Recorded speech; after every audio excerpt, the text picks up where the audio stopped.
Hello dear students, आज हम कक्षा 12वीं विषय जीव विज्ञान का पुष्पीय पादपों में लैंगिक जनन में अंडप या स्त्री केसर की संरचना इसका स्टडी करने जा रहे हैं। इसमें सबसे पहले देखते हैं अंडप या स्त्री केसर क्या होता है।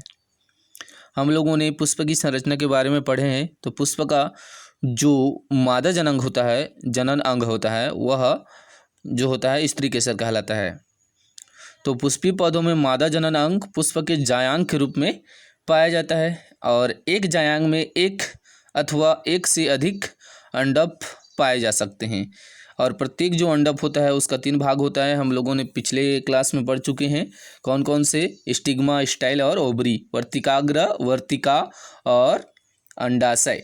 वर्तिकाग्र जो होता है यह अंडप का सबसे ऊपरी वाला भाग होता है जो परागण की क्रिया में परागकणों को ग्रहण करता है। उसके बाद वर्तिका जो होता है क्या करता है, वर्तिकाग्र और अंडप दोनों को जोड़ने वाला भाग जो होता है उसको वर्तिका कहते हैं। यह लंबा अथवा छोटा हो सकता है और सबसे निचला फूला हुआ भाग जो होता है वह ओवरी या अंडाशय कहलाता है, जो इसके अंदर बीजांड प्रेजेंट होते हैं। इस तरीके से हमारा वर्तिकाग्र, वर्तिका और अंडाशय एक अंडप की संरचना होती है। उसके बाद देखते हैं बीजांड जो कि अंडाशय वाला भाग में प्रेजेंट होता है। इसकी संरचना किस तरीके से होती है, तो बीजांड की संरचना, स्ट्रक्चर ऑफ ओव्यूल। बीजांड को गुरु बीजाणुधानी भी कहते हैं। क्यों कहते हैं, क्योंकि इसी के अंदर मादा युग्मक या गुरु बीजाणुओं का जो होता है स्थित होता है। बीजांड अंडाशय की दीवार से एक डंठल द्वारा जुड़ा रहता है और इसी डंठल को क्या बोलते हैं, बीजांड वृंत।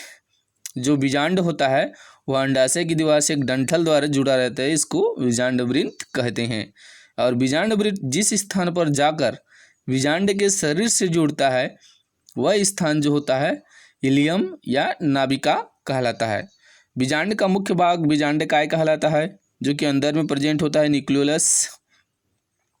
यह जो होता है एक पतली भित्ति वाली कोशिकाओं से निर्मित होती है। बीजांड द्विस्तरीय झिल्ली से घिरा रहता है जिसके बाहरी स्तर को बाह्य आवरण और भीतरी स्तर को अंतः आवरण कहते हैं।